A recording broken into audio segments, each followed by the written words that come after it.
ciidamada nabadgelyada iyo sirdoonka qaranka Soomaaliya qaybta galmudug ayaa maanta soo bandhigay gaari waxyaabaha qarxa lagu waday iyo dhalinyaradii wadatay gaarigaasi. Gaarigan oo xalayto ciidamadu ka soo qabteen deegaan Cadaado u jira 30 kiiloomitir ayaa la sheegay in loo soo waday gudaha magaalada Cadaado. Goobta lagu soo bandhigay dhalinyarada iyo qaraxa u waday gaariga ayaa waxa goobjoog ka ahaa mas'uuliyiin ka tirsan maamulka galmudug, maamulka degmada iyo saraakiisha laamaha ammaanka. Gudoomiyaha baarlamaanka galmudug Cali Gacal Casar oo goobta ka hadlay ayaa sharaxaad ka bixiyay qaabka ay ciidamada u soo qabteen gaarigan waday waxyaabaha qarxa.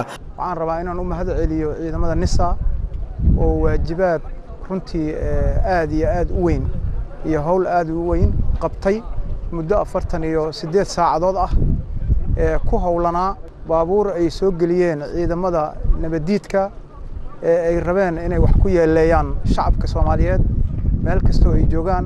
waxa dhacday sida aad ka warhaysaanba ama indhihiina ay arkayaan laba nin oo halkan ku xiran oo baabuur caasiya wata oo runtii qaraxyo tiro badan oo caagag iyo isugu jira alaab qaraxda oo kala duwan oo badan oo aad indhihiina ku aragteen ugu soo talagalay inay wax ku yeeleeyaan shacabka Soomaaliyeed iyo dhulkan nabadaysan oo runtii aan dhihi karno waa dhul nabadaysan inay carqalad geliyaan ay shaki geliyaan ay u muujiyaan inay maartay meel kasta ay wax geyn karaan. laakiin waxaan u mahad celinaynaa ciidamada amniga oo ay ugu horeeyaan ciidamada nabadgelyada NISA oo hawl runtii aad aan u tiro yareen qabtay 48 saac ee ugu dambeysay soona helay gaariga ay wateen oo ay ka buuxeen walaxaha qarxa.